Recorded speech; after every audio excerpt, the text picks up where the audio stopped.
Bismillahirrahmanirrahim. Assalamualaikum warahmatullahi wabarakatuh. Waalaikumsalam wabarakatuh. Innal hamdalillah nahmaduhu wa nasta'inuhu wa nastaghfiruh wa na'udzu billahi min sururi anfusina wa min sayyiati a'malina. Man yahdihillahu fala mudilla lahu wa man yudlil fala hadiya lahu. Asyhadu an la ilaha illallah wa asyhadu anna Muhammadan abduhu wa rasuluhu la nabiyya wa la rasula ba'dah. Asyhadu an la ilaha illallah wa asyhadu anna Muhammadan abduhu wa rasuluh. Allahumma salli wa sallim wa barik ala Muhammad wa ala ali Muhammad kama sallaita ala Ibrahim wa ala ali Ibrahim fil alamin innaka Hamidum Majid. Fa inna asdaqal hadits kitabullah wa khairal huda huda Muhammadin sallallahu alaihi wasallam wa syarral umuri muhdatsatuha wa kullu muhdatsatin bid'ah wa kullu bid'atin dhalalah wa kullu dhalalatin finnari wa ba'd. Bapak Ibu yang kami muliakan, alhamdulillah syukur kita kepada Allah Subhanahu wa taala. Di kesempatan yang berbahagia ini, di malam yang insya Allah cerah Allah berikan kepada kita, di antara nikmat yang Nabi sampaikan kepada kita bahwasanya ada nikmat yang kadangkala kita lalai. Dan di antara nikmat itu adalah nikmat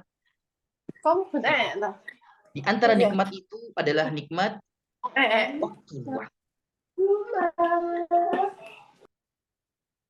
Alhamdulillah.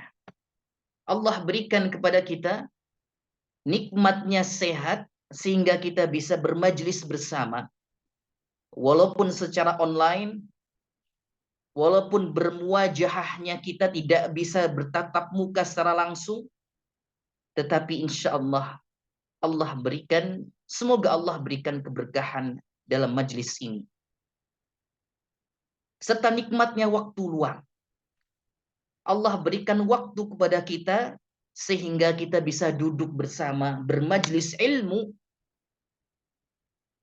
sehingga waktu yang berlalu, waktu yang terlewat tidak menjadi waktu yang sia-sia. Makanya kenapa Nabi SAW mengatakan dua hal ini sebagai nikmat yang selalu dilalaikan atau yang selalu terbuai. Karena memang kita sebagai manusia tidak merasa bahwa dua nikmat itu adalah nikmat yang Allah berikan di antara nikmat yang besar. Kenapa itu nikmat yang besar? Kalau kita sakit, bagaimana kita beraktivitas? Kalau kita tidak punya waktu luang, tidak punya waktu yang longgar, selalu sibuk dengan urusan-urusan dunia, selalu sibuk dengan keperluan-keperluan yang mungkin itu bisa nanti, kapan kita mau belajar mendalami ilmu agama ini? Maka kenapa Nabi SAW mengatakan tidak hanya kelalaian yang biasa, tetapi dua nikmat ini Nabi kabarkan kepada kita nikmat yang selalu dilalaikan. Karena memang demikian adanya. Kadang kita sok sibuk, bukan terlalu sibuk, tapi memang tidak meluangkan waktu. Padahal waktu itu sungguh sangat banyak.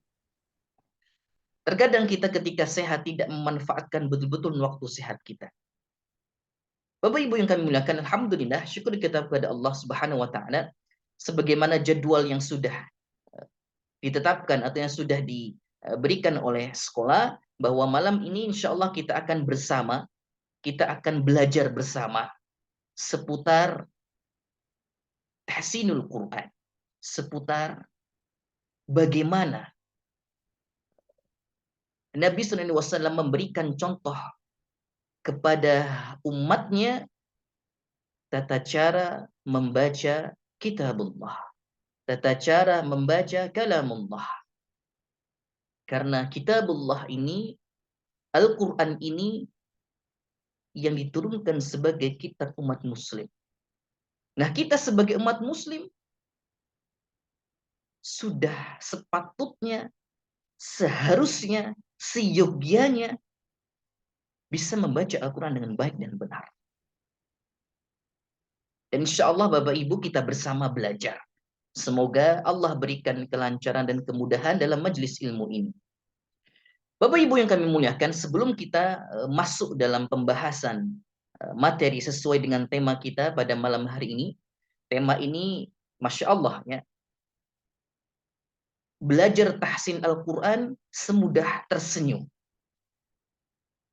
Karena senyum itu sangat mudah. Apakah belajar tahsin Al-Quran juga semudah itu?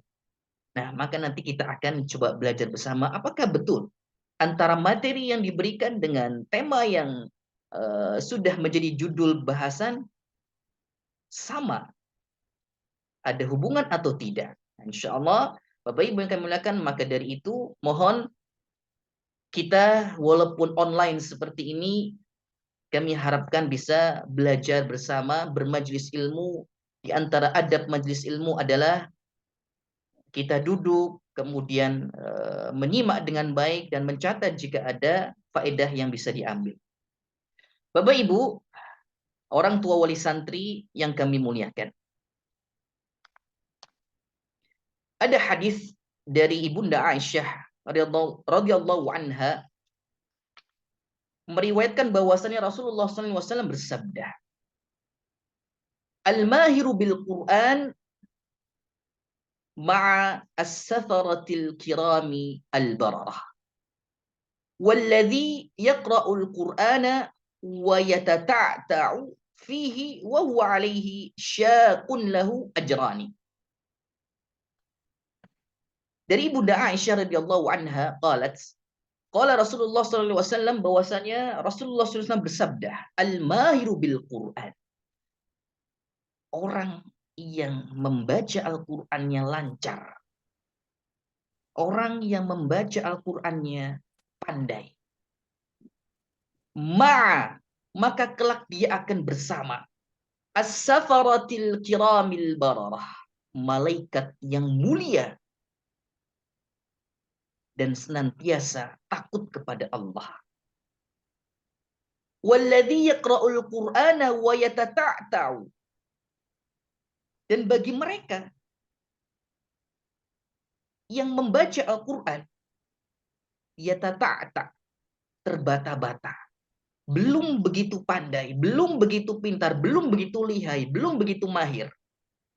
Wa huwa alaihi syaqun, dan orang tersebut sulit untuk mengucapkan pelafalan-pelafalan secara benar, lahu ajrani, maka baginya 2 pahala. Hadis ini diriwayatkan oleh Imam Muslim.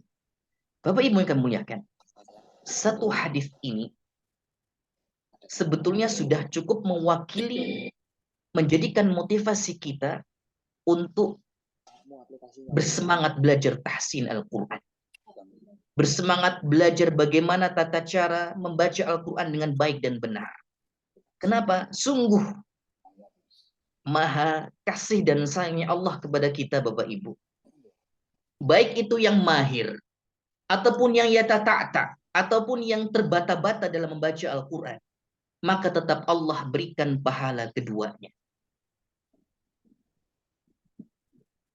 Allah siapkan safaratil kiramil bararah, malaikat yang mulia bagi mereka yang pandai baca Al-Quran, bagi mereka yang mahir baca Al-Quran.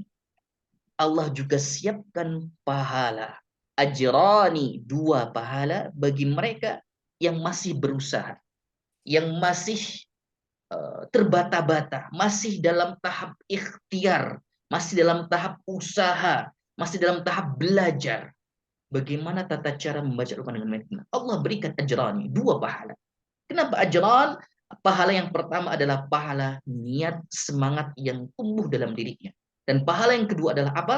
Pahala dia tetap sabar dalam belajar. Ini salah satu hadis untuk memotivasi kita belajar Al-Quran. Kemudian ada hadis yang lain menguatkan supaya kita, motivasi kita lebih kuat dan lebih semangat. Dan ini hadis yang sudah sangat masyhur Bapak Ibu yang kami muliakan.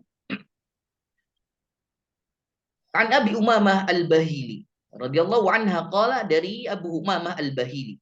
Qala sami'tu Rasulullah sallallahu alaihi wasallam, bahwasanya Abu Umamah mendengar Rasulullah sallallahu alaihi wasallam bersabda, "Iqra'ul Qur'ana fa innahu ya'ti yaumal qiyamati syafi'an li ashabi." Kata Rasulullah sallallahu alaihi wasallam, aku telah bacalah Al-Qur'an, iqra'u, bacalah Al-Qur'an. Iqra'ul Qur'an. Fa innahu ya'ti yaumal qiyamah. Fa innahu, maka sesungguhnya Al-Qur'an ini ya'ti, akan datang.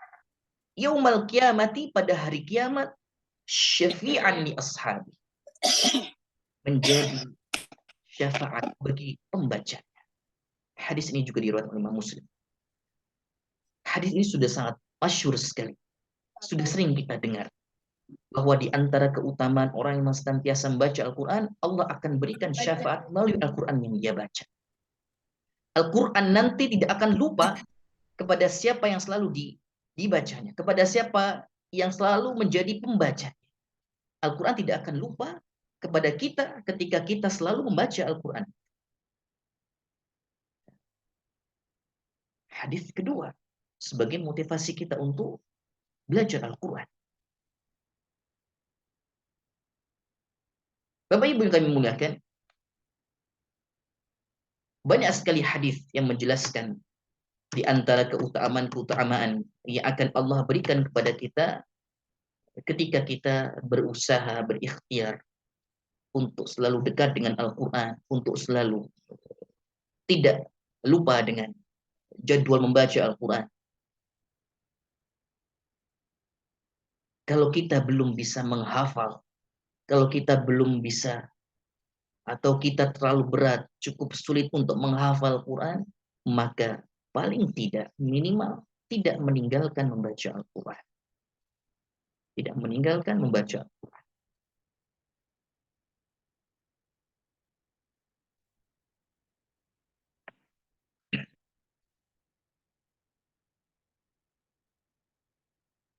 Ali bin Abbas radhiyallahu anhuma,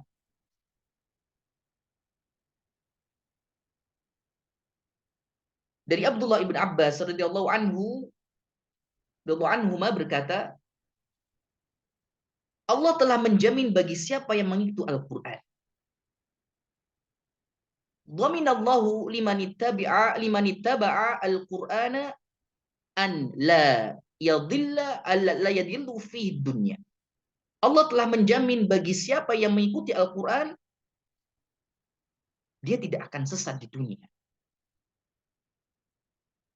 Dan tidak akan sesat di dunia, dan tidak akan merugi di akhirat. Ada asar sahabat dari Abdullah ibn Abbas. Beliau mengatakan bahwa siapa yang mengikuti Al-Quran, dijamin tidak akan tersesat. Dan siapa yang mengikuti Al-Quran, dijamin tidak akan merugi di akhirat. Nah, salah satu bentuk ikhtiar di awal, kita ingin mengikuti Al-Quran, kita ingin mengikuti sunnah Rasulullah, maka bagaimana kita bisa mengikuti Al-Quran ketika kita tidak bisa membacanya? Bagaimana kita bisa memahami apa isi kandungan Al-Quran ketika kita tidak bisa membaca Al-Quran? Bagaimana kita bisa memahami suatu literatur, suatu artikel, kalau kita tidak membaca literatur atau artikel tersebut? Lantas bagaimana dengan yang lebih agung? Al-Quranul Karim, kalamullah Azza wa Jalla. Maka sudah tidak menjadi alasan dan tidak ada batasan selagi kita masih Allah berikan hidup, Allah berikan nafas untuk hidup, maka mari kita belajar semampu kita, perlahan kita ikhtiarkan. Paling tidak, ikhtiar kita ketika dunia menjadi saksi bahwa kita tidak acuh dengan Al-Quran. Bapak Ibu yang kami muliakan, insyaallah itu sebagai awalan atau pembukaan di awal. Semoga ada faedah yang bisa kita petik.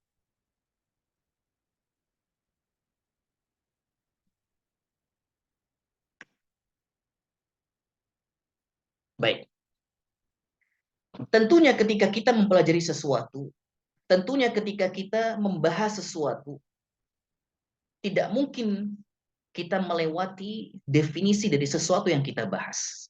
Tidak mungkin kita tidak perlu tahu definisi apa yang kita bahas. Maka di awal ini Bapak Ibu, sebelum kita jauh dalam ke sana, ada apa di dalam tahsin, ada apa di dalam tajwid dan sebagainya, maka kita perlu tahu dulu apa itu tahsin. Tahsin secara bahasa diambil dari kata hassana yuhassinu tahsina. Tahsin itu sebagai bentuk masdar. Ya. Yang artinya apa? Yang artinya adalah memperbaiki, memperbagus, mempercantik, dan sebagainya. Mungkin selama ini kita hanya sebatas mengetahui tahsin berbeda dengan tajwid. Atau kita hanya memahami bahwa tahsin itu adalah ilmu yang mempelajari tata cara baca Al-Quran. Hanya sebatas itu. Maka semoga di sini bisa kita ambil faedah. Maka antara tahsin dan tajwid, Bapak Ibu yang kami muliakan, sebagian ulama mengatakan bahwa tahsin dan tajwid memiliki arti yang berbeda. Atau memiliki makna yang berbeda. Tetapi menurut jumhur ulama qiraat bahwa tahsin memiliki makna yang sama dengan istilah tajwid. Dan tajwid itu sendiri diambil dari kata jawwada, yujawwidu tajwida. Yang artinya sama, yaitu memperbaiki, memperbagus, ya. Maka jumhur ulama mengatakan bahwa tahsin dan tajwid tidak memiliki perbedaan yang spesifik. Ini catatan pertama. Tahsin dan tajwid tidak memiliki perbedaan yang spesifik. Namun sebagian ulama qiraat ada yang berpendapat bahwa tahsin dan tajwid memiliki perbedaan. Tahsin dan tajwid memiliki perbedaan. Apa perbedaannya? Supaya pembahasan kita tidak satu arah dan tidak bosan. Silakan Bapak Ibu, ada yang mungkin berpendapat apa perbedaan antara tahsin dan tajwid? Sebelum kita lanjutkan, silakan.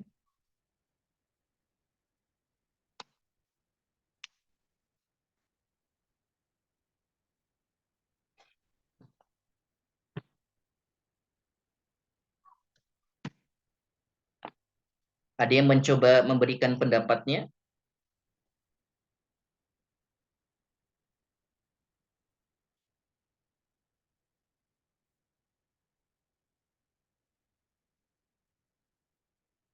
Baik, tidak ada.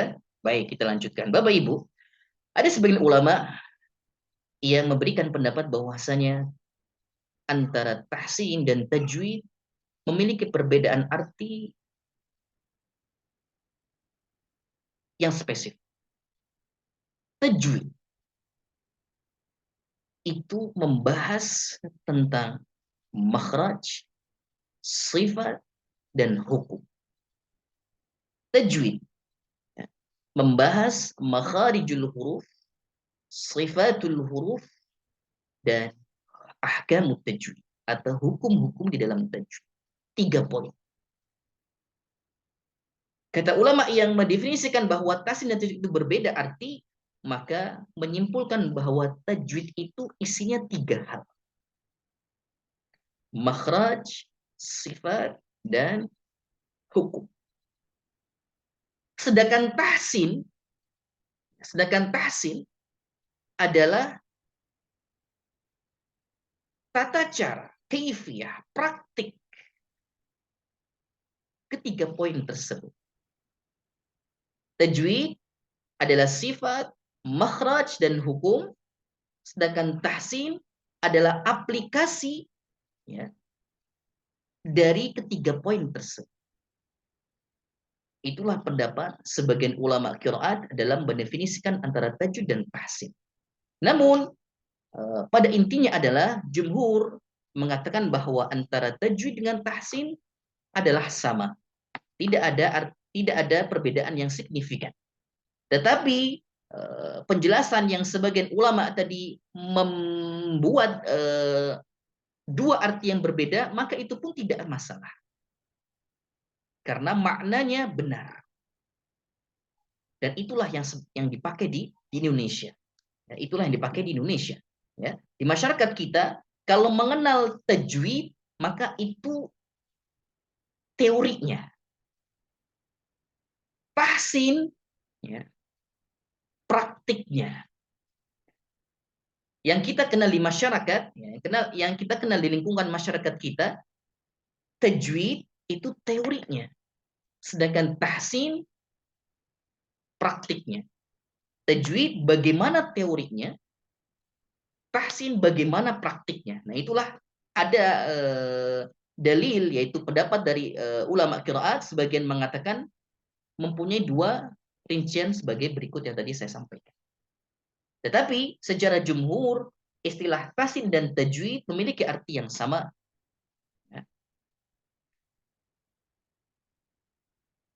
Bagaimana dengan cara istilah? Tadi kita bahas secara bahasa. Bagaimana dengan istilah? Adapun secara istilah, yaitu mengeluarkan setiap huruf. Ikhraju kulli harfin min makhrajihi. Ikhraju kulli harfin min makhrajihi, mengeluarkan setiap huruf dari tempatnya atau dari tempat keluarnya, ma'i'ta'i, beserta haqqahu, memberikan sifat hak, wa mustahaqqahu, dan memberikan sifat mustahak.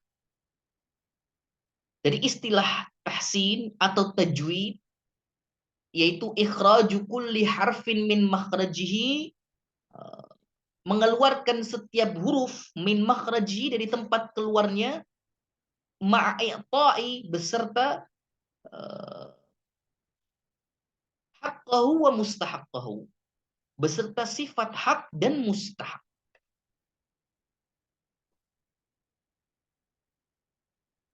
Ini definisi secara istilah.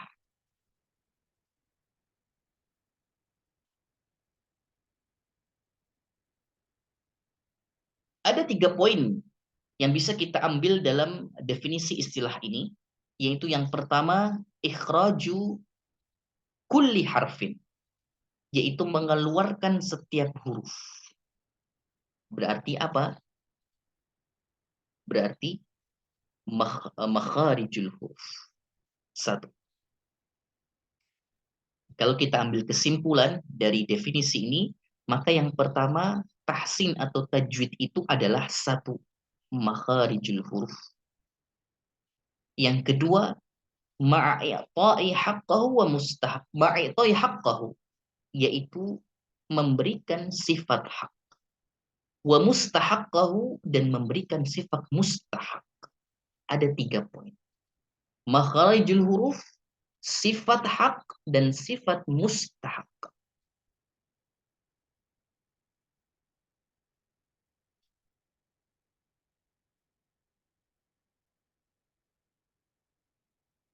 Bapak Ibu yang kami muliakan,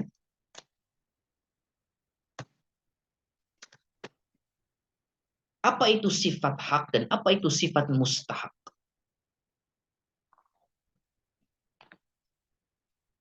Ketika kita membaca Al-Quran, dan ketika kita mendengar bacaan Al-Quran seseorang, maka akan terbesit dalam pikiran kita bacaan Al-Quran yang standar, atau dikatakan bacaan Al-Quran yang standar itu yang bagaimana sebetulnya? Karena tentunya kita dalam memahami ketika orang membaca Al-Quran berbeda antara kita mendengar si fulan A dengan kita mendengar si fulan B dalam membaca Al-Quran. Adakah landasan dasar atau standar yang bisa kita jadikan pijakan bahwa, oh, ini yang sudah sesuai, oh, ini masih belum sesuai, oh, ini masih kurang sesuai?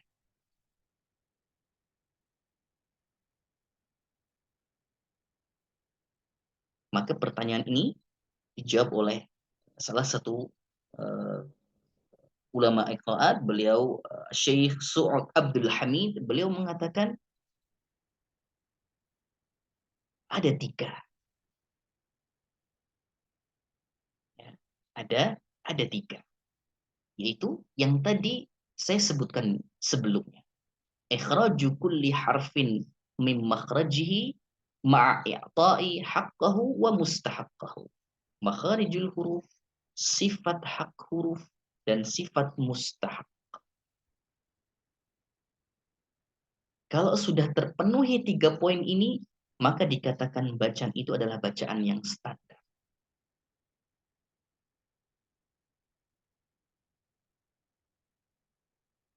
Dan di sini Bapak Ibu yang kami muliakan, disimpulkan oleh para ulama dan dihimpun oleh Imam Ibnul Jazari rahimahullahu ta'ala,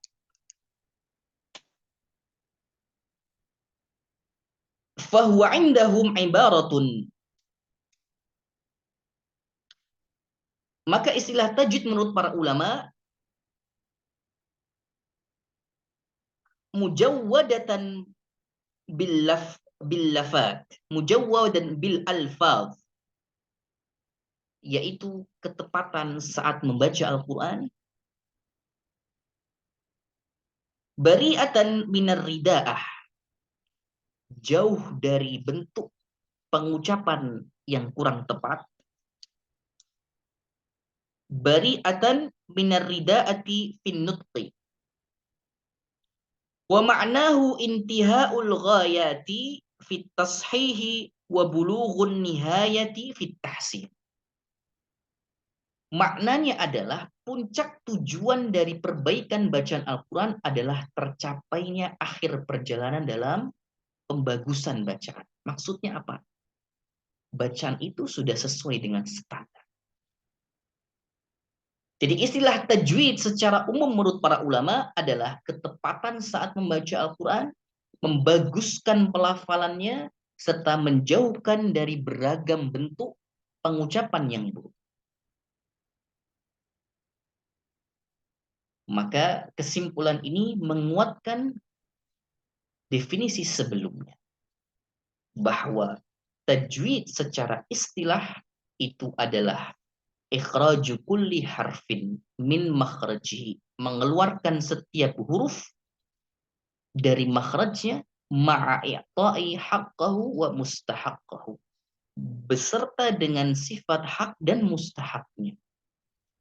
Kemudian para ulama menyimpulkan, dikutip oleh Imam Ibnul Jazari, beliau mengatakan bahwa istilah tajwid adalah menggambarkan ketepatan saat membaca Al-Quran, membaguskan pelafalan saat membaca Al-Quran, serta menjauhkan dari lahan atau beragam bentuk pengucapan yang kurang tepat. Nah itu sekilas kurang lebih seputar tahsin.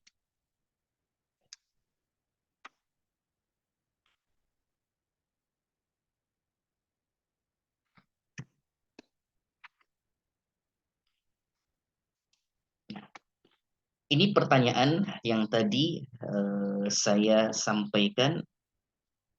Coba Bapak Ibu masih ingat tidak? Saya coba bertanya, standar bacaan Al-Quran yang seperti apa dikatakan sudah memenuhi standar tajwid? Coba Bapak Ibu ada yang bisa memberikan jawaban, atau nanti saya coba tunjuk ya, supaya kajian kita ini tidak satu arah dan bisa tetap semangat.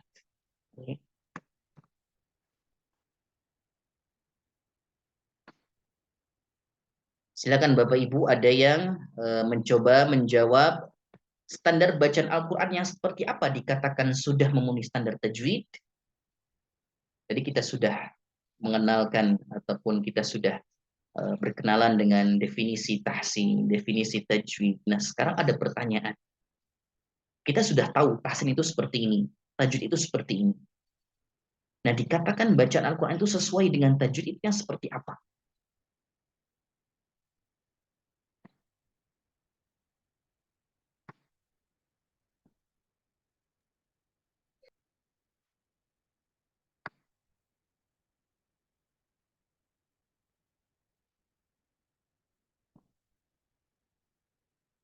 Saya coba, mohon izin, saya coba tanyakan sesuai dengan yang ada di list partisipan.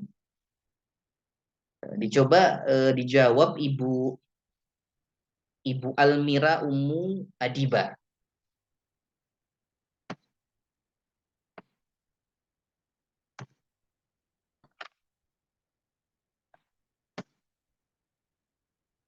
Standar bacaan Al-Quran yang seperti apa dikatakan sudah memenuhi standar tajwid?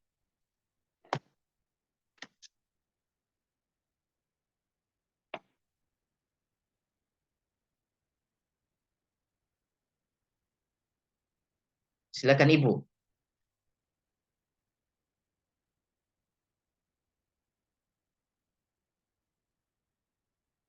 Atau selanjutnya Ibu Anita Mukti.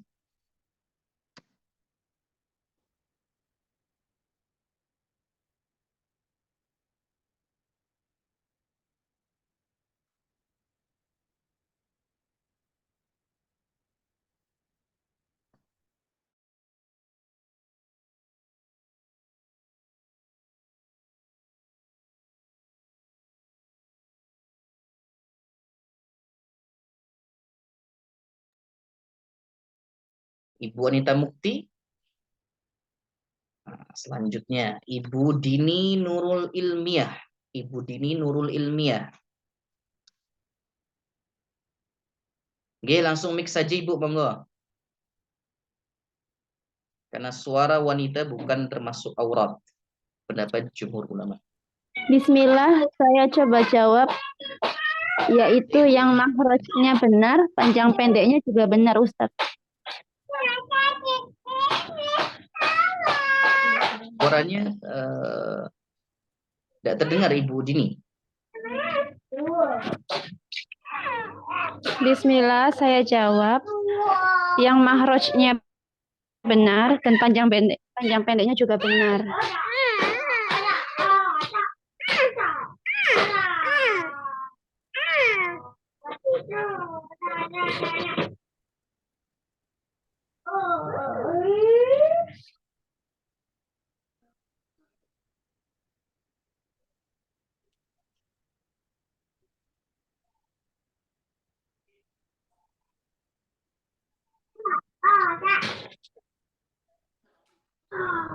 Bismillah, saya izin menjawab ya Ustadz.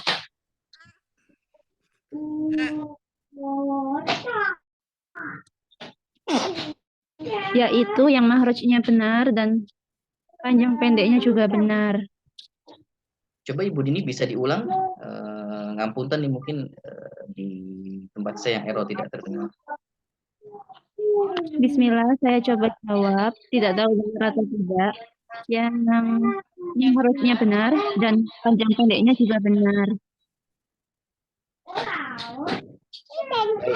Yang panjang pendeknya benar dan tajwidnya juga benar. Iya. Satu jawaban disimpan. Kemudian silahkan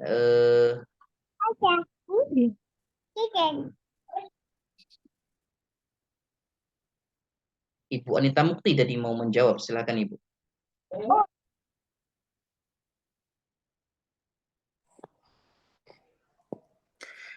Bismillah. Untuk standar tajwid dan tahsin, ini Ustadz membaca huruf-hurufnya itu sesuai dengan haknya masing-masing dan letak pengucapan hurufnya itu benar. Hampir sama seperti tadi, makhrajnya benar dan hukum-hukum tajwid yang sudah ditentukan dan ini hukum-hukum tajwidnya juga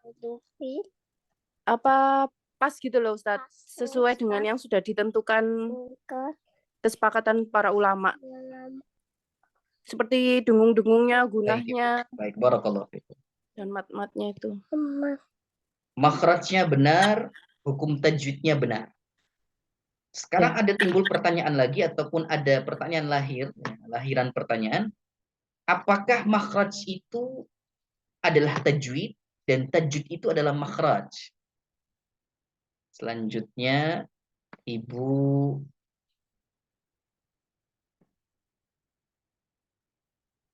Hafsah Hafizah. Hafsah Hafizah. Tadi di awal sudah dijawab oleh Ibu Anita Mukti dan juga Ibu Dini. Insya Allah secara umum jawabannya benar. Kemudian saya melihat jawabannya mengarah ke apakah tajwid dengan makharijul huruf itu sama.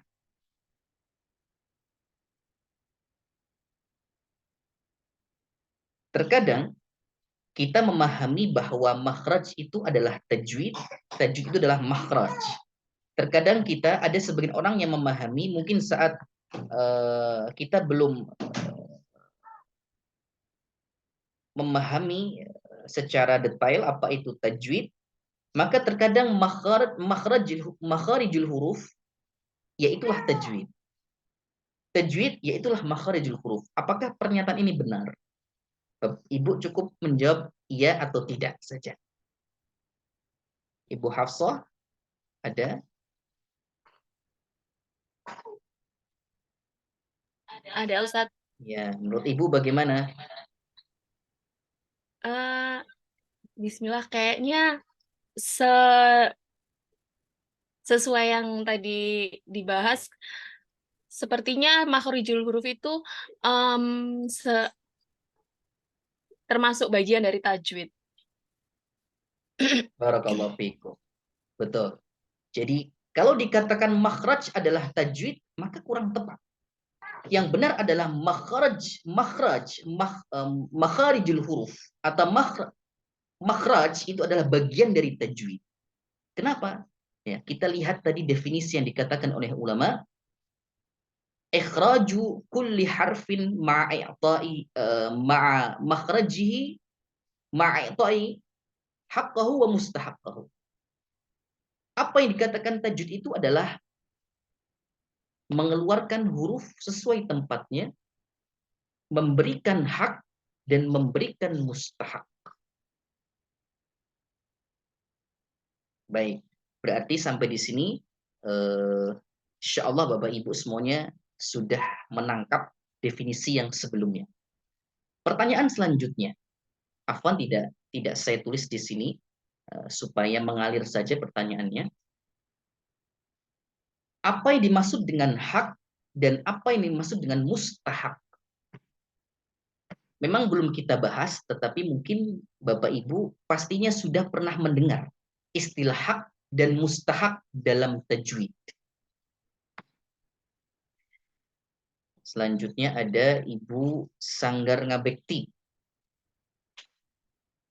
Bisa mencoba menjawab.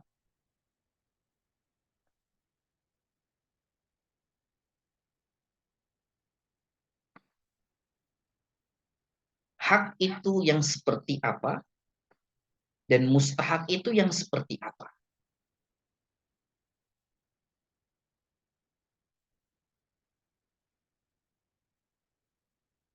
Hak dan mustahak termasuk dari tiga bersama dengan makhraj, itulah yang disebut dengan istilah tajwid. Ketiga poin inilah yang dikatakan bagaimana bacaan standar itu. Jawabannya adalah ketika bacaan Al-Quran itu memenuhi tiga poin ini. Yang pertama makhraj, yang kedua hak, yang ketiga mustahak. Nah, pertanyaannya hak itu apa, mustahak itu apa? Sebelum kita membahas antara dua hal ini. Selanjutnya Ibu Sari mungkin mau memberikan pendapat.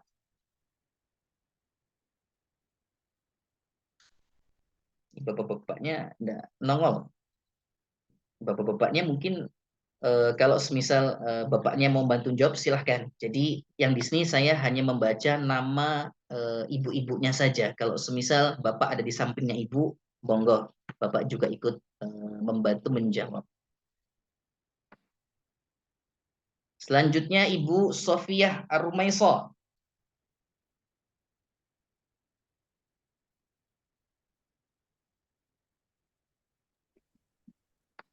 Bismillah, Assalamualaikum Ustaz.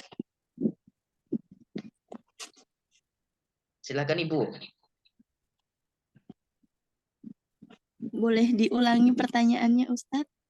Pertanyaannya simpel saja Ibu Dian. Oke. Hak itu apa? Hak Tadi kita bahas dan tajwid itu Oke. adalah 3 hal. Yang pertama makhraj, yang kedua sifat hak, yang ketiga mustahak. Nah, pertanyaan selanjutnya, hak dalam tajwid itu apa? Menurut Ibu sifat yang seperti asli dari huruf dari makhraj.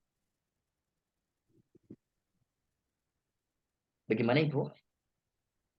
Sifat asli makhraj. Coba mungkin suaranya lebih dikeraskan. Sifat asli makhraj. Sifat asli makhraj. Sifat Naam, asli Ustaz. makhraj atau sifat asli huruf? Sifat asli huruf Ustaz, maaf. Baik. Ya. Barakallahu fiik. Bapak Ibu yang kami muliakan, kita akan coba berkenalan dengan apa itu hak, apa itu mustahak. Apa itu hak, apa itu mustahak. Ini sangat penting sekali kita pahami supaya apa? Supaya ketika kita belajar tajwid lanjutan nantinya dalam bab sifatul huruf, makharijul huruf, kemudian ahkamu tajwid, bisa lebih mengena atau bisa lebih memahami dengan baik karena kita sudah paham definisi di awal. Hak atau sifat hak itu maksudnya adalah yang selalu menempel pada huruf tersebut. Ya. Hak, sifat hak adalah yang selalu menempel pada huruf tersebut. Apa yang selalu menempel? Sifatnya. Jadi antara makhraj dengan sifat tentunya berbeda. Makhraj itu bagaimana huruf itu keluar. Ya. Bagaimana huruf itu keluar. Dari mana asal muasal huruf itu bisa keluar, itulah makhraj. Sedangkan sifat hak, bagaimana sifat huruf itu? Contoh yang paling mudah terlihat. Misal kita membaca surat Al-Ikhlas. Qul huwallahu ahad. Perhatikan huruf dal di akhir. Ahad. D. Nah, ini adalah sifat. Sifat huruf dal ini apa? Qalqalah sifatnya. Muqalqalah. Memantulkan. Sifat dari huruf dal ini adalah memantulkan.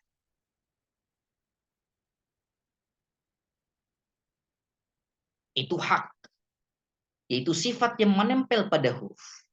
Sedangkan mustahak itu apa? Contohnya begini. Mustahak bisa kita ambil contoh semisal kita membaca in kuntum.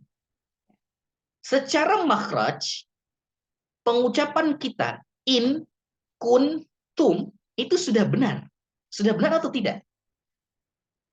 Secara makhraj kalau kita baca in kuntum sudah betul atau tidak? Coba Ibu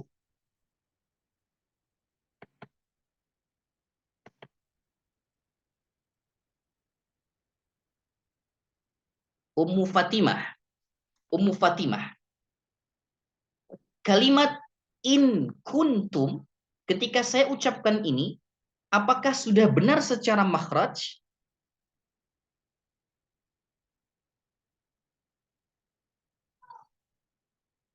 Afwan Ustadz, pertanyaannya bagaimana? Boleh diulang? Saya ulang. Jadi Ya. Ibu, Saya baca kalimat in kuntum secara makhraj, apakah sudah benar atau belum?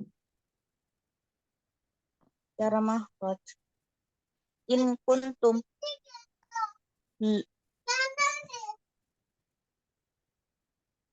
Benar, Ustadz. Sudah benar atau belum, Ibu? Benar, insya Allah. Baik. Coba perhatikan, kita pahami pertanyaannya.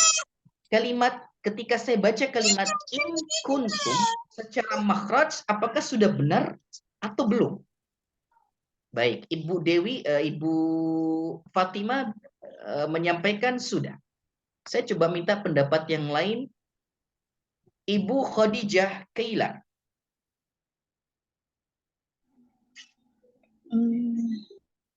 Bismillah. Menurut saya kurang benar karena ada nunnya itu kan tanwinnya ke apa? Ing kuntum gitu, Ustaz. Menurut saya. Kan kata mustahak kan sifat yang sewaktu-waktu ada bersama huruf atau sifat samarnya nggak kebaca gitu. Jadi bacanya kurang benar. Jadi ing kuntum jadi dibaca samar. Baik, Ibu. Jawaban Ibu sudah benar atau belum? Belum. Belum. Baik. Barakallahu fiik. Ada yang angkat tangan. Ibu Sanggar Abetik, silakan memberikan pendapat. Udah kertas, itu kalah. Abdurrahman, Ibu bicara sebentar. Ya. Bismillah. Insya Allah Ustadz secara makhraj sudah benar, alias secara tempat keluarnya huruf sudah tepat, akan tetapi mustahaknya belum tepat karena hukumnya tidak maksudnya diucapkan tidak sesuai hukumnya. Yang dimaksud Ummu Khadijah tadi mungkin maksudnya ketika nun tanwin tadi bertemu dengan huruf ikhfa, harusnya mustahak ikhfa-nya diucapkan namun tidak diucapkan. Jadi menurut saya sepertinya makhrajnya sudah benar, alias tempat keluarnya huruf sudah tepat, tapi mustahaknya tidak diberikan. Nah, barakallahu fiikum. Nah, inilah jawaban yang tepat.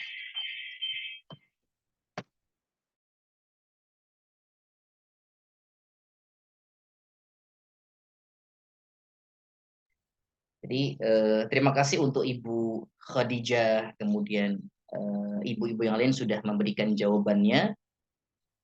Saya coba luruskan supaya bisa lebih memahami. Okay.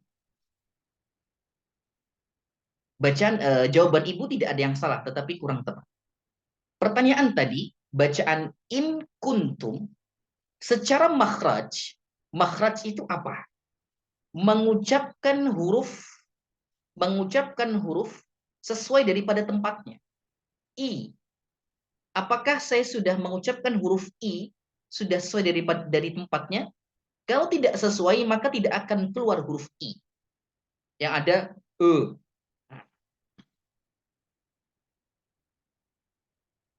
Kalau ditanyakan apakah sudah sesuai dengan makhraj, maka sesuai. Tapi kalau pertanyaannya apakah sudah sesuai dengan mustahaknya, maka tidak sesuai. Yang tadi disampaikan oleh Ibu Sanggar Abek. Nah, ini contoh memahami mustahak. Bagaimana bacaan yang benar? Bagaimana bacaan yang benar? Iku. Ada ikhfa di situ. Nah, hukum ini yang kadangkala muncul dalam satu kata, kadangkala tidak muncul dalam kata yang lain, inilah disebut dengan mustahak. Atau bahasa mudahnya mustahak itu hukum-hukum tajwid yang menyertai. Insya Allah jauh lebih memahami Bapak Ibu nggih. Saya ulang, makhraj adalah bagaimana kita mengeluarkan huruf dari tempat keluarnya. Hak, ya, hak itu adalah sifat yang menyertai huruf itu, sedangkan mustahak adalah hukum tajwid yang mengikuti makhraj dan hak. Karena mustahak ini tidak selalu muncul. Ya. Contohnya, terkadang ada ikhfa, terkadang ada idgham, terkadang ada hukum-hukum yang lain.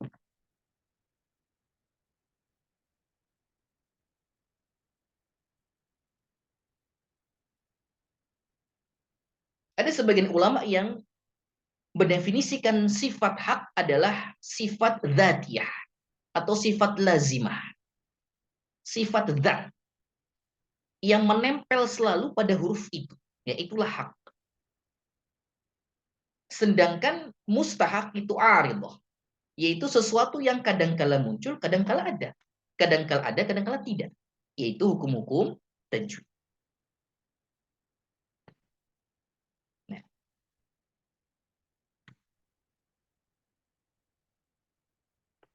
Bapak Ibu yang kami muliakan, Masya Allah, barakallahu fikum. Terima kasih atas partisipasi jawaban yang sudah diberikan.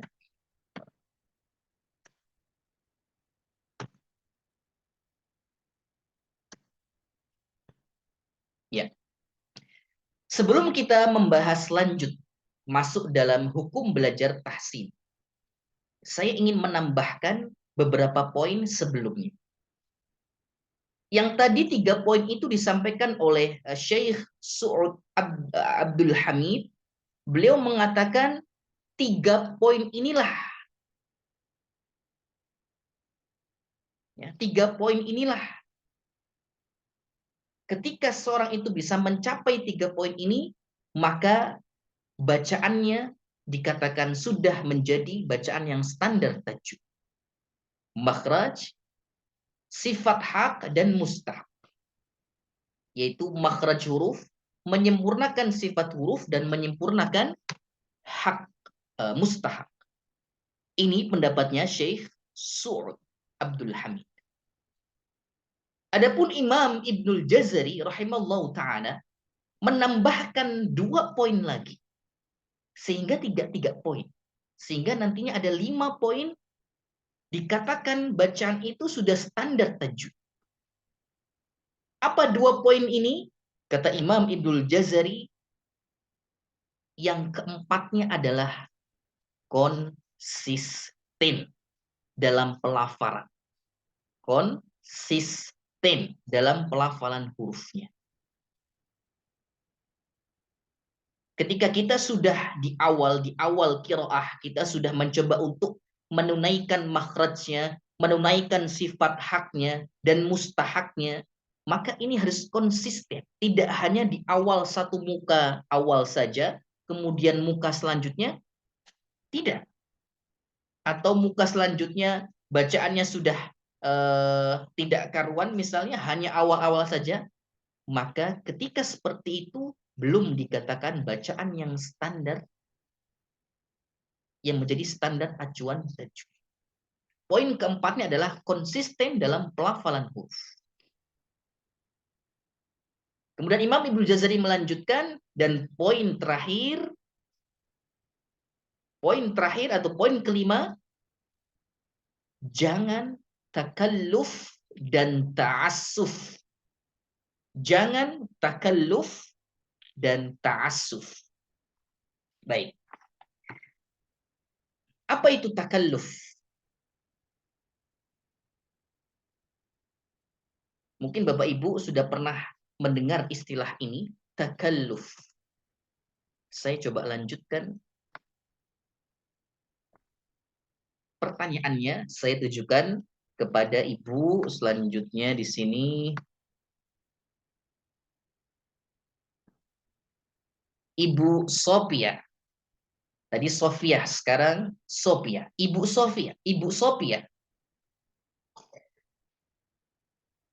Kata Imam Ibnul Jazari melanjutkan 3 poin yang tadi di awal. Yang keempatnya adalah konsisten dalam pelafalan huruf. Yang kelimanya adalah takalluf. Jangan takalluf dan ta'assuf. Pertanyaannya, apakah Ibu pernah mendengar istilah takalluf? Kalau semisal sudah pernah, apa menurut Ibu takalluf itu?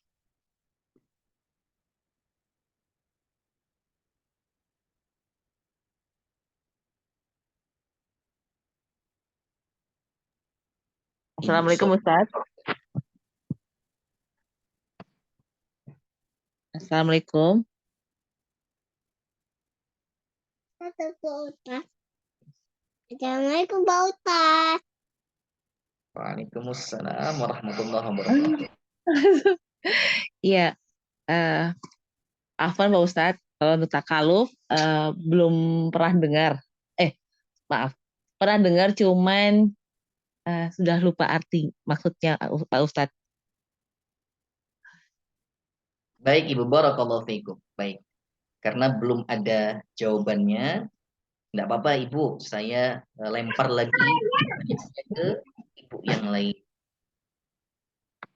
Selanjutnya Ibu Utsman Farhana. Ibu Utsman, Ummu Utsman, Ibu Farhana, silahkan.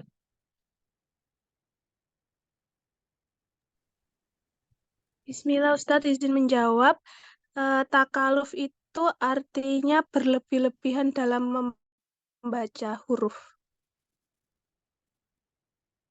Berlebih-lebihan dalam membaca huruf. Barakallahu fiikum. Mendekati. Sudah hampir ya. Mendekati. Barakallahu fiikum. Untuk menguatkan jawaban Ibu, saya coba tanyakan lagi ke Ibu yang lain. Ibu Yulia. Ibu Yulia silahkan. Mungkin ada pendapat yang mau disampaikan.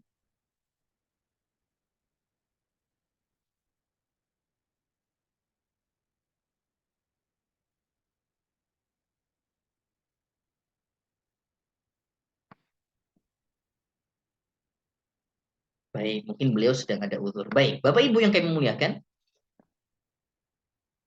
apa itu takalluf dan apa itu ta'assuf? Bapak Ibu, pernah tidak mungkin menyimak atau mendengar ada orang yang membaca Al-Qur'annya seperti ini? Misalkan, ini misal ya. Ketika belajar kita boleh membuat permisalan yang mungkin itu keliru. Itu kita boleh membuat permisalan untuk sebagai pembelajaran. Yang tidak boleh adalah permisalan yang keliru tetapi bukan untuk pembelajaran, tapi untuk kesengajaan. Ini yang tidak boleh. Semisal ada orang yang membaca seperti ini. Ihdinas siratal mustaqim. Siratal ladzina an'amta 'alaihim. Ghairil maghdubi 'alaihim waladdallin. Inilah takalluf. Niat hati supaya bisa mencapai makhraj dan sifat huruf yang maksimal, tetapi karena tidak paham caranya, sehingga dia masuk dalam kategori takalluf. Apa itu takalluf? Berlebihan. Ya. Berlebihan dalam mengeluarkan tenaga. Jadi tidak hanya kepada huruf saja. Arti umumnya takalluf itu adalah berlebihan mengeluarkan energi, mengeluarkan tenaga, berlebihan. A'udzubillah. Ini takalluf Bapak Ibu. Terlihat fasih sekali, tapi ternyata kata para ulama yang seperti itu tidak benar. Karena takalluf, yaitu terlalu berlebihan dalam memberikan tenaga atau energi. Itu takalluf. Bagaimana dengan ta'assuf? Ya, bagaimana dengan ta'assuf?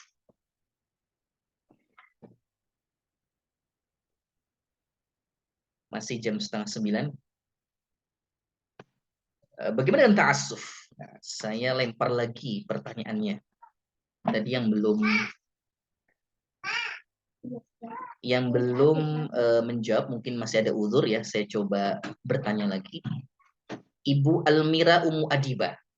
Bagaimana dengan ta'assuf? Apa itu ta'assuf?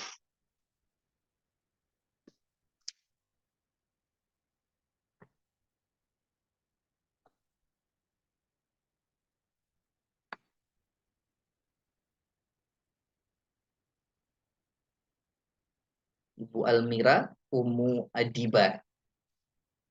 Mungkin mau mencoba untuk menjawab. Baik, selanjutnya kita lempar ke Ibu Elvina. Ibu Elvina.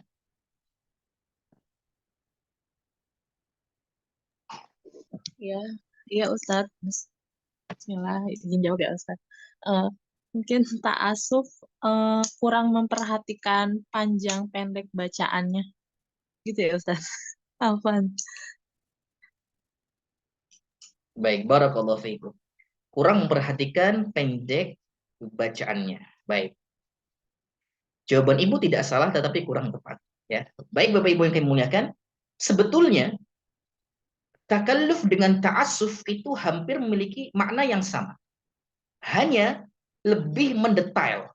Takalluf itu terlalu berlebih dalam memberikan tenaga, sedangkan ta'assuf itu berlebihan dalam mengucapkan huruf asli. Ya. Jadi melampaui huruf aslinya. Mengucapkan melampaui huruf aslinya. Bagaimana contoh ta'assuf? Misal, ta'assuf itu lebih mendekat ke arah kalau kita sedang belajar irama. Nah, biasanya di akhir itu, ya. Bismillahirrahmanirrahim.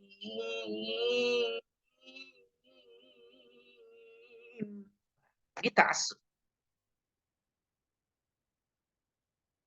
Seharusnya tidak cukup. Seharusnya cukup di 6 harokat, tetapi dilebihkan dari 6 harokat. Ini ta'assuf. Jadi masuk ya, tadi jawabannya Ibu Elvina, masuk mungkin panjang pendeknya. Secara garis kecilnya cukup masuk. Tetapi untuk definisi secara umum, ta'assuf itu melampaui batas. Melampaui batas.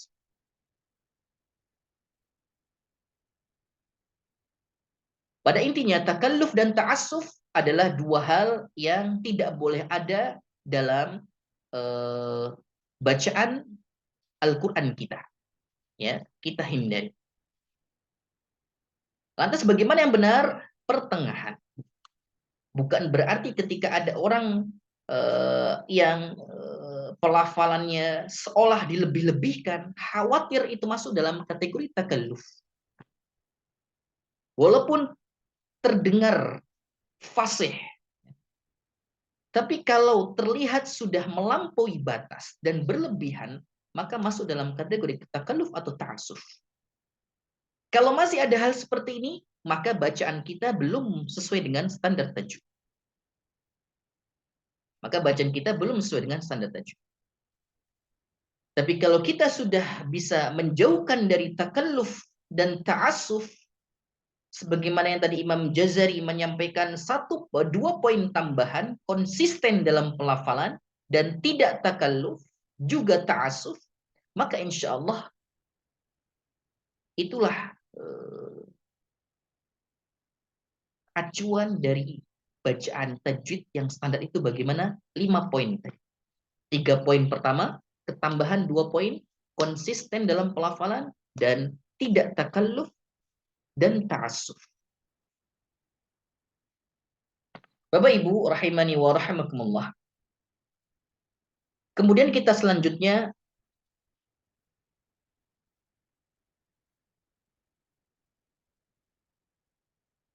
hukum belajar tahsin. Hukum belajar tahsin. Imam Ibnul Jazari rahimahullahu ta'ala, kita masih banyak mengutip pendapat beliau, karena beliau adalah salah satu di antara ulama ahli qiraat ataupun ulama tajwid yang menjadi rujukan, ya, menjadi rujukan ahli ilmu di masa selanjutnya. Jadi salah satu di antara imam ahli tajwid adalah Imam Ibnul Jazari rahimahullahu ta'ala.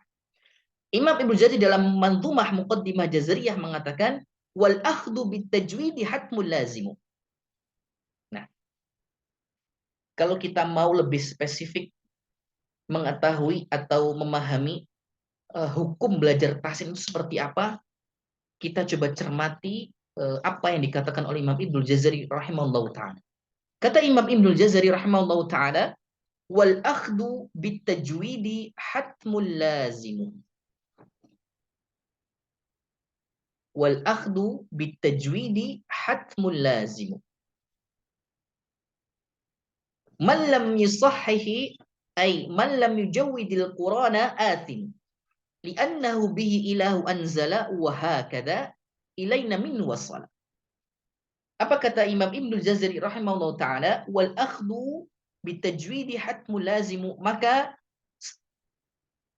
membaca Al-Quran dengan tajwid adalah sebuah keharusan. Man lam yujawwidil Qur'ana athimu.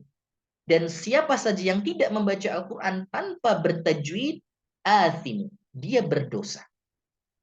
Li'annahu bihi ilahu anzala. Karena Al-Quran itu diturunkan dengan tajwid. Wahakada minhu ilaina wasala. Dan demikianlah sampai kepada kita juga dengan tajwid. Maka ini definisi yang paling baik ketika membahas hukum belajar tahsin itu apa. Maka disimpulkan oleh para ulama, hukum mempelajari rincian ilmu tajwid adalah fardu kifayah bagi keumuman kaum muslimin. Adapun bagi para pengajar Al-Quran, hukumnya fardu ain. Karena bagi pengajar Al-Quran harus memahami secara detail rinciannya. Tetapi hukum membaca Al-Quran dengan tajwid adalah fardu ain dan berlaku untuk semua secara umum. Maksudnya apa Bapak Ibu? Secara umum, para ulama menyimpulkan bahwa mempelajari tajwid adalah fardu kifayah. Menjadi fardu ain ketika kita adalah pengajar Al-Quran. Karena kita harus memahami secara lebih rinci untuk kita ajarkan kepada orang lain. Tetapi tetap ketika kita membaca Al-Quran, bukan berarti kita tidak dibebankan kewajiban bertajwid.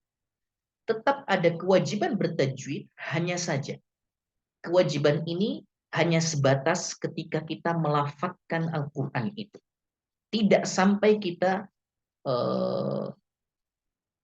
mempelajari ya secara detail. Karena hukumnya fardu kifayah. Ketika sudah ada yang mempelajari, maka tidaklah berdosa dalam satu kaum tersebut. Namun ketika kita punya keinginan untuk mempelajari lebih dalam, maka itu afdal, maka itu yang terbaik. Maka itu yang terbaik.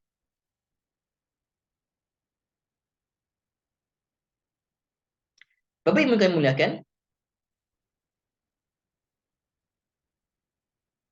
mungkin kajian kita malam hari ini tidak bisa kita selesaikan sampai satu materi, satu slide, karena masih cukup panjang. Insya Allah mungkin akan kita bagi sesi atau 2 sesi. Jadi ini sesi yang pertama, dan nanti insya Allah kita akan melanjutkan di pertemuan selanjutnya di sesi yang kedua. Karena waktu sudah mendekati pukul 9 malam. Nah, sebelum kita akhiri, Bapak Ibu yang kami muliakan, satu pertanyaan lagi. Seorang muslim apakah dibolehkan jika tidak mau belajar membaca Al-Quran? Silahkan Bapak Ibu bisa berpendapat, seorang muslim apakah dibolehkan jika tidak mau belajar membaca Al-Quran? Ini tidak mau. Ya, konteksnya adalah seorang muslim dan dia tidak mau belajar membaca Al-Quran. Apa pendapat dari Bapak Ibu sekalian? Insya Allah kita masih ada waktu sekitar 5 menit ke depan, ya. 5 menit ke depan insya Allah.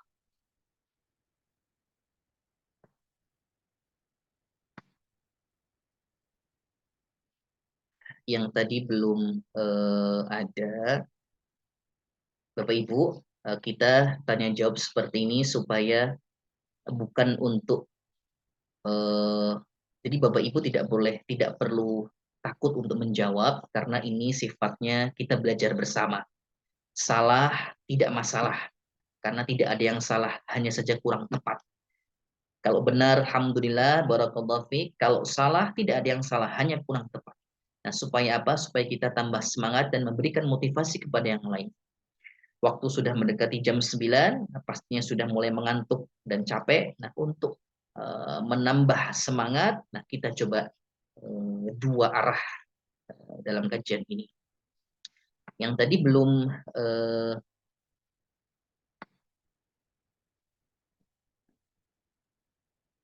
ada Fatimah sudah.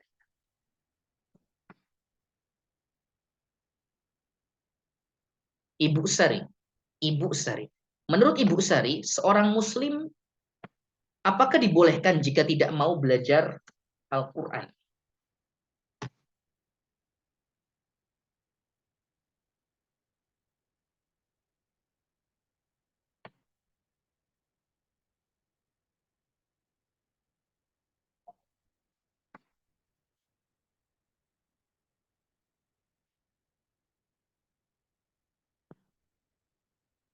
Silakan Ibu Sari, ada uzur? Mungkin beliau ada uzur. Kemudian ada Ibu Yulia. Ibu Yulia, pendapat Ibu, seorang muslim bolehkah tidak?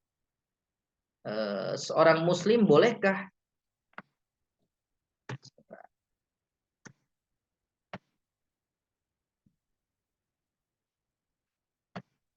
apakah dibolehkan jika tidak mau belajar membaca Al-Quran? Menurut Ibu Yulia bagaimana? Silahkan.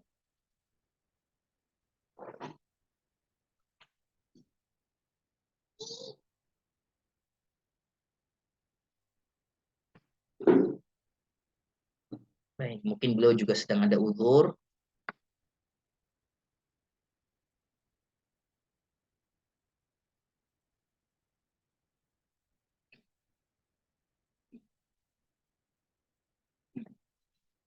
Silakan Ibu Sanggar Ngabekti, mungkin mau memberikan pendapat, silakan.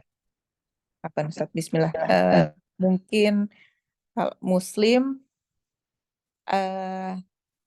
bolehkah tidak mau belajar Al-Quran? Hanya Muslim yang punya uzur mungkin Ustaz. Seperti gila misalnya. Atau Muslim yang belum balik misalnya. Jadi selain itu sepertinya wajib hukumnya untuk mau belajar Al-Quran Ustaz.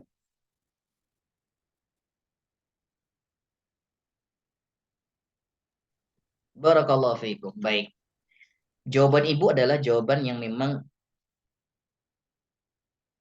ketika orang yang Allah tidak berikan akal atau mungkin gila dalam hal ini, maka segala hal ibadah tidak menjadi tidak dibebankan dalam dirinya, dan itu sudah menjadi kaidah umum.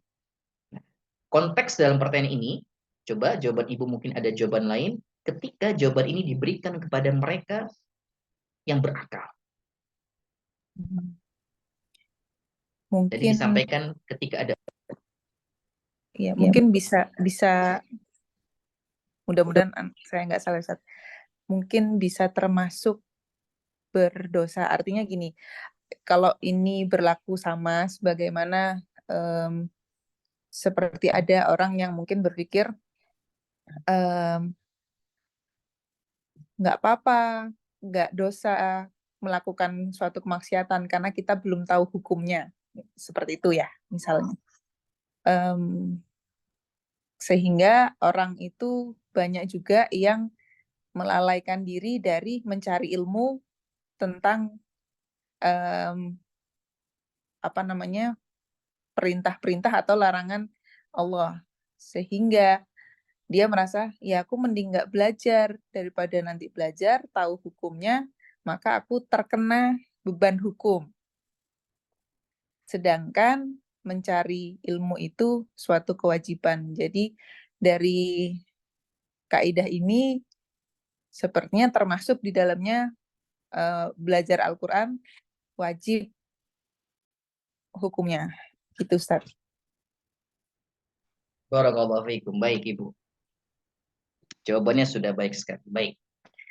Seorang muslim apakah dibolehkan jika tidak mau belajar membaca Al-Quran? Maka jawabannya, Al-Quran itu apa? Kadangkala orang-orang di luar sana mempertanyakan hal-hal yang membuat kita perlu memikirkan jauh lebih dalam. Salah satu di antara pertanyaan ini, seorang muslim apakah dibolehkan jika tidak mau belajar Al-Quran? Maka jawabannya, apakah Al-Quran itu kalamullah? Dijawab dengan pertanyaan lagi. Apakah Al-Quran itu kitabullah? Kalau jawabannya iya, maka sudah tidak ada jawaban. Dan pertanyaan ini jawabannya tidak ada jawaban. Kenapa? Karena sudah tidak masuk akal ketika Al-Quran sebagai kitabullah, sebagai kitab sucinya, dan kita sebagai seorang muslim, dan kita tidak bisa membaca Al-Quran. Beda halnya ketika kita sudah berusaha, qadarullah, ya, uzur karena usia, sehingga bacaan Quran kita tidak sebaik teman kita, uzur karena sakit yang berkepanjangan, sehingga bacaan Quran kita tidak tuntas dalam belajarnya, uzur karena hal apapun, yang uzur itu setelah adanya ikhtiar. Kalau uzur itu setelah adanya ikhtiar, maka insya Allah Allah Maha Pengasih lagi Maha Penyayang. Urusan apakah dia berdosa tidak, Allah Ta'ala alam. Yang jelas, ketika uzur itu setelah ikhtiar, maka insya Allah tetap ada pahala, bagi tidak ada dosa. Karena mastata'tum, bertakwalah semampu kalian atau semampu kita. Tetapi ketika tidak mau belajar membaca Al-Quran yang tidak ada ikhtiar sebelumnya, dengan dalih dia tidak mau belajar Al-Quran karena ada uzur, dan uzur ini tempatnya tidak setelah ikhtiar, maka bisa jadi Allah memberikan dosa baginya. Karena sudah tidak ada alasan Bapak Ibu, karena Al-Quran ini sebagai kalamullah, kitabullah. Maka sudah sepantasnya kita mempelajari, minimal ketika kita belum bisa memahami secara makna keseluruhan, minimal kita bisa memahami bagaimana cara membacanya. Barakallahu fikum. Bapak Ibu yang kami muliakan, ada satu pertanyaan dari Ibu Sanggar Ngabekti, ya.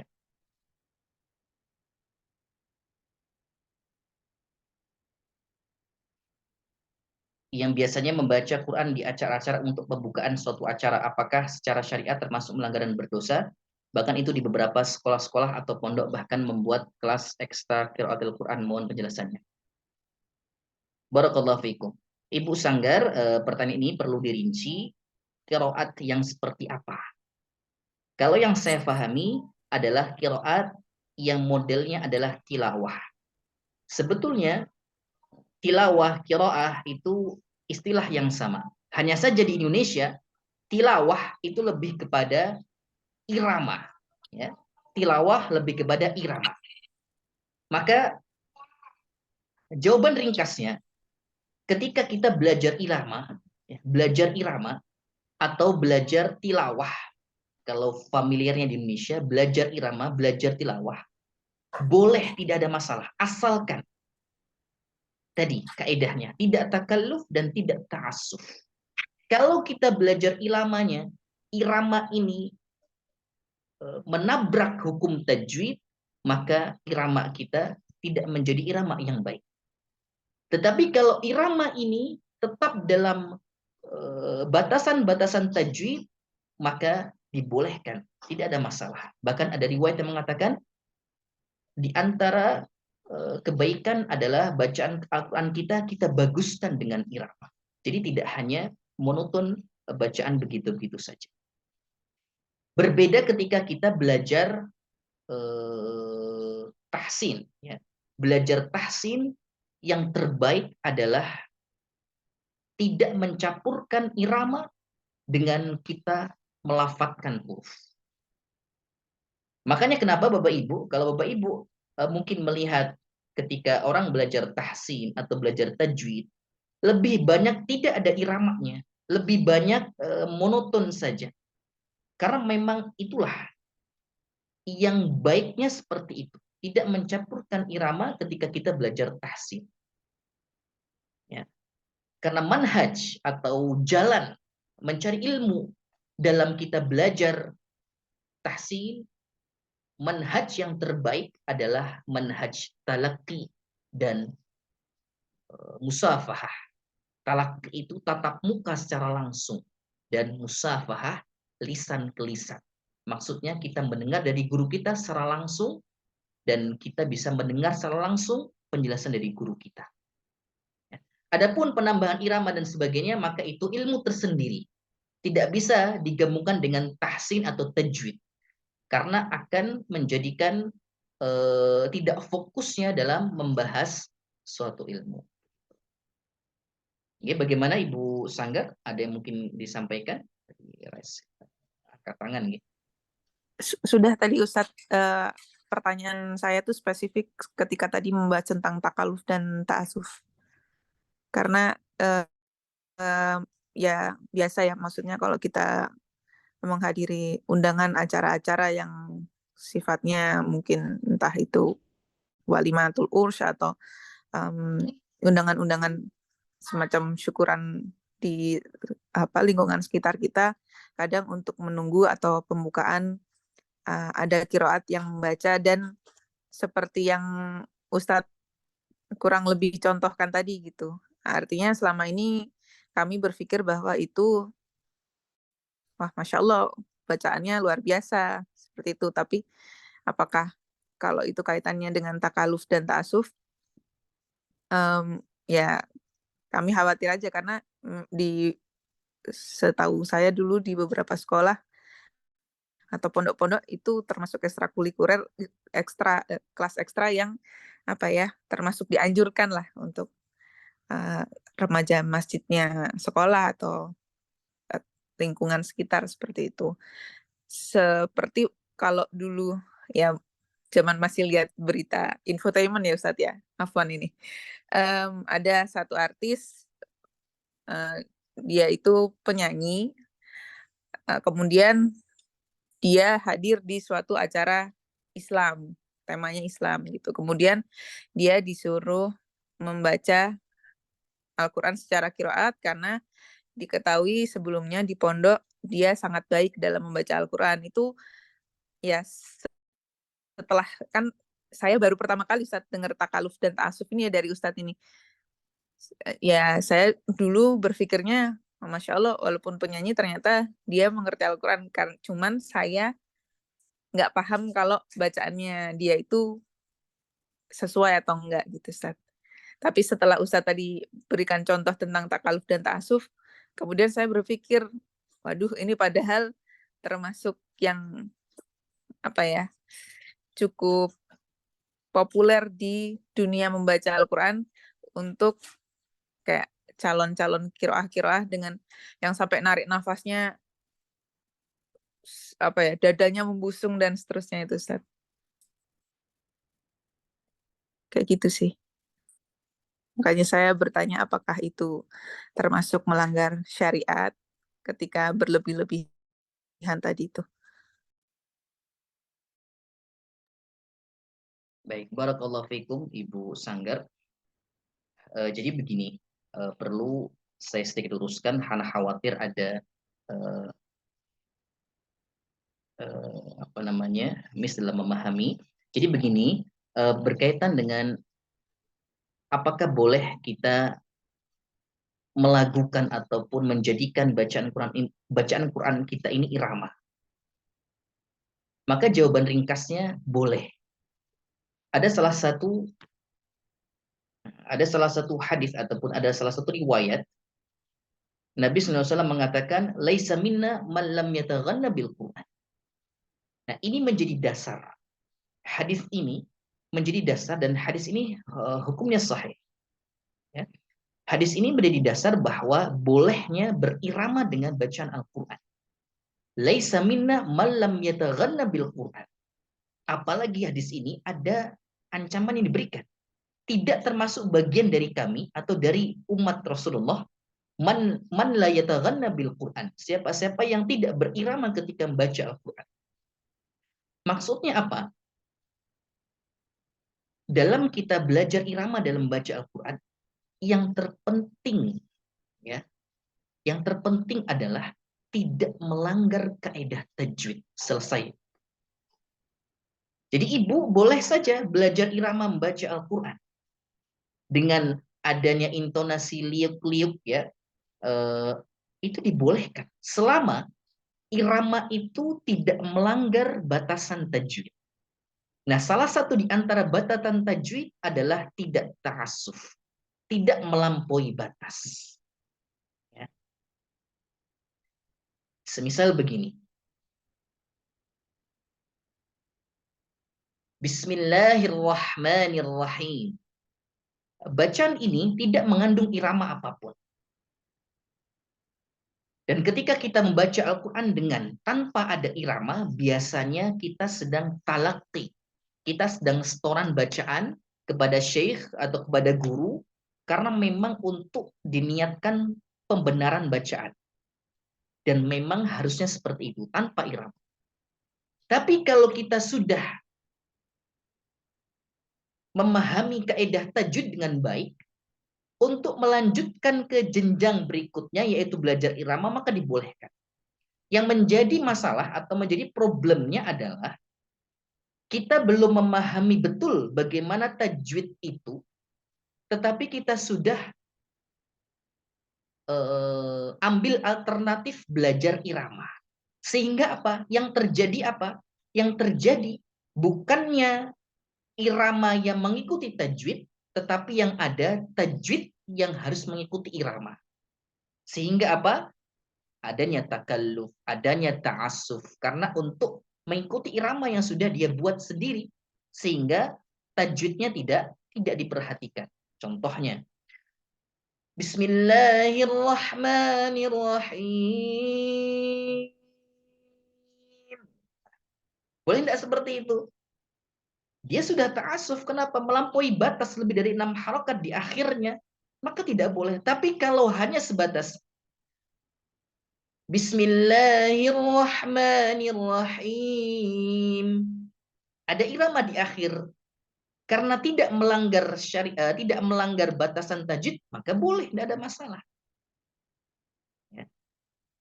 Bahkan justru irama dalam bacaan Al-Quran itu dianjurkan. Supaya apa? Supaya bacaan kita menarik perhatian. Sehingga apa?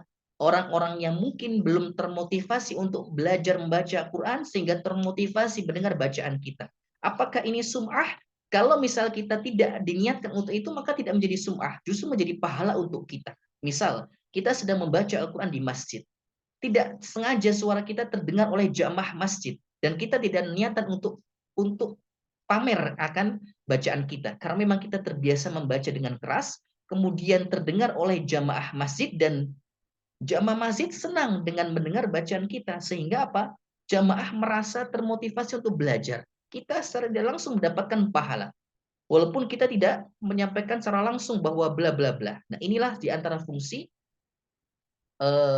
irama dalam bacaan Al-Quran. Lebih kepada syiar kita untuk umat, untuk masyarakat, begitu. Jadi Ibu Sanggar, nah juga bisa dipakai ketika kita imam sholat, ya.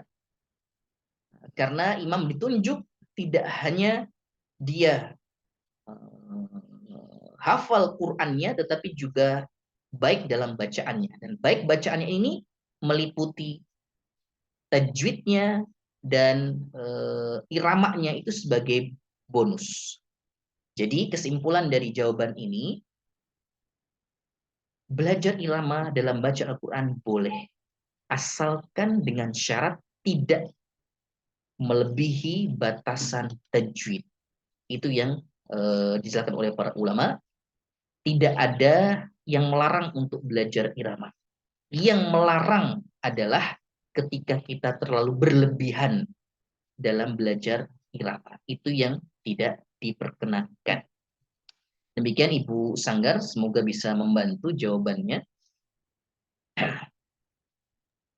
Jazakumullah khairan Ustaz. Sekali lagi, kalau kita belajar tahsin atau tajwid, maka kita tidak akan masuk dalam pembahasan irama, karena itu sudah beda jalur pembahasannya. Jalur pembahasannya. Jadi insya Allah kita tidak akan masuk ke arah sana. Demikian Bapak Ibu yang kami muliakan, jazakumullahu khairan untuk semua respon baiknya ketika tadi ada pertanyaan-pertanyaan kami sampaikan dan ada respon balik dari Bapak Ibu sekalian. Insya Allah karena waktu sudah pukul 9, sudah habis waktu kajian kita. Insya Allah pembahasan selanjutnya akan kita bahas di pertemuan selanjutnya. Semoga Allah berikan kemudahan. Demikian Bapak Ibu, semoga ada manfaat dalam majelis ini. Semoga ada faedah yang bisa kita petik. Mohon maaf atas segala khilaf dan juga ada perkataan yang mungkin kurang berkenan di hati Bapak Ibu sekalian. Mari Bapak Ibu kita akhiri dengan doa penutup majelis. Subhanakallahumma wa bihamdika asyhadu an la ilaha illa anta astaghfiruka wa atubu ilaik wa akhiru da'wana anil hamdulillahi rabbil alamin. Jazakumullahu khairan atas kehadiran Bapak Ibu sekalian. Semoga Allah menjadikan ilmu yang sudah kita bahas bersama menjadi ilmu yang bermanfaat. Kami akhiri. Wassalamualaikum warahmatullahi wabarakatuh. Waalaikumsalam warahmatullahi wabarakatuh.